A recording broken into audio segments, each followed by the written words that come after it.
It wouldn't be Milan without a fashion show.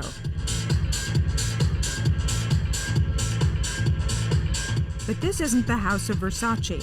It's a United Nations conference on global warming, this one just last month. And a party is a good way to keep the delegates happy. But don't be misled. What's going on in Milan is of vital importance to the world. Mainstream scientists point to rapid melting of polar ice caps as one of many signs that greenhouse gases are causing an unnatural and potentially dangerous warming of the Earth's atmosphere. As a result, they predict, temperatures will rise more rapidly in the next 100 years than in the past 10,000.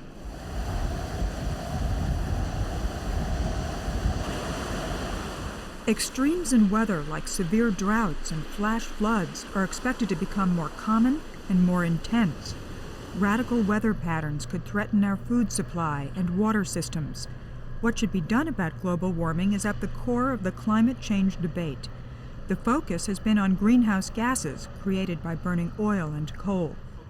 6 years ago, world leaders signed the Kyoto Protocol, agreeing in principle to limit production of greenhouse gases. Most of the world's nations support the treaty and sent representatives to Milan to move forward on the agreement.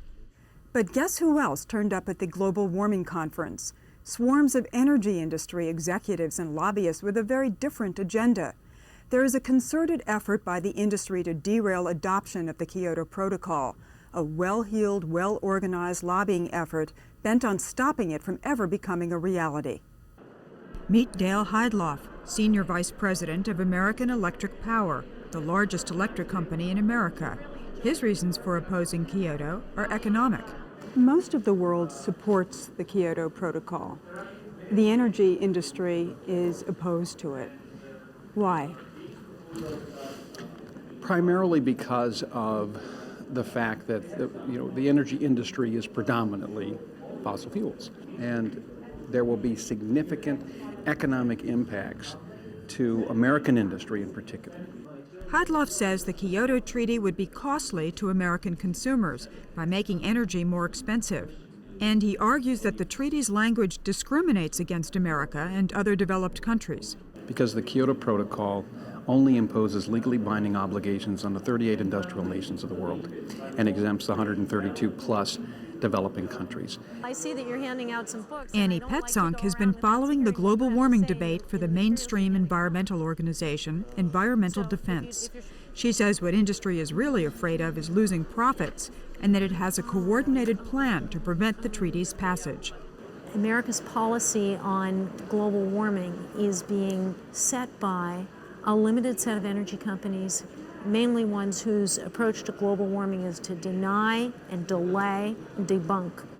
Petzonk, an attorney, helped develop climate policy for two presidents who supported limits on greenhouse gases, Bill Clinton and the first George Bush.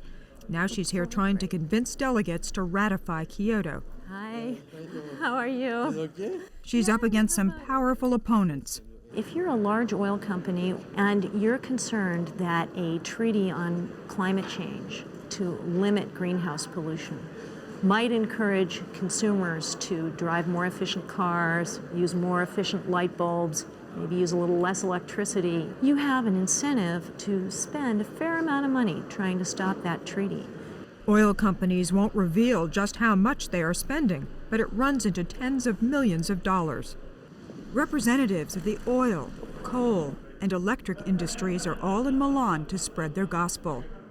But there's one person here who's credited with doing more to advance industry's agenda than any other. His name is Don Perlman, and he's been called the High Priest of the Carbon Club. Perlman heads an organization with a name that makes it seem a neutral party, the Climate Council. The group won't say who funds it.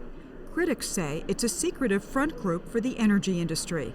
I was hoping that I could talk to you a little bit about the Climate Council. I'm sorry, We tried to talk with Perlman about the Climate Council, but he would only say that it's a coalition of U.S. energy companies. Perlman's a fixture at these annual meetings, ostensibly as an observer. But in Washington, he's a registered lobbyist and acts like one here. He's constantly working the floor. I personally saw an event a couple years ago where Mr. Perlman actually put written instructions under the nose of an OPEC delegate who was actually snoozing, and Mr. Perlman went in and woke him up and said, "You've got to read this. It's time to read it now in the meeting." UN officials were concerned enough over that episode that afterwards they took action to prevent it from happening again, instituting a policy to prevent lobbyists from approaching delegates on the floor during negotiating sessions. Like the unofficial Perlman rule? There are many people who actually speak of it as the Perlman rule. Here's Perlman in deep conversation with a member of the Saudi delegation. Perlman spends a lot of his time with OPEC countries, none of whom have ratified the treaty. Since the Kyoto Protocol is all about fossil fuels, they're key players here.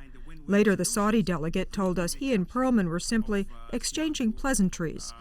Considered an expert at manipulating the rules to stall the talks, Perlman seems to be everywhere at once. Both today and yesterday, I talked to negotiators who told me that in the meetings they were in, countries were trying to reach agreement on a subject, and Saudi Arabia consistently was objecting. In some instances, it was China that was consistently objecting. And basically, if you want to see who the objectors are, you sort of look at who was Don Perlman talking with today, and sure enough, that seems to be the country that's leading the objections. Here's another industry man in Milan. Ray Harry is an executive with the Southern Company, America's second largest electric utility. In recent years, the company has emerged as one of the most influential industry voices in Washington. During the last election cycle, no other electric utility spent more on federal campaign contributions than Southern. What's your title first with Southern Company? I'm Director of Environmental Affairs. Director of Environmental Affairs for Southern, but your badge says that you're with the Climate Council. So what does that mean? Individual companies cannot register for these conferences, so you register under organizations. This practice of industry executives attending these conferences as members of groups like the Climate Council is commonplace. What would you like to see the outcome of the meeting be? We really don't have a desire here. We're just watching to see what the discussions are and where parties are and what ultimately might come out in some sort of agreement. Maybe, but according to the Atlanta Journal-Constitution, at one recent meeting, the Southern Company worked hand in hand with Don Perlman to help engineer the ouster of a high-ranking UN official, a climate expert concerned about global warming. It's worth noting that Southern operates some of the dirtiest power plants in the United States, cited some 16 times in the last 2 years for Clean Air Act violations alone.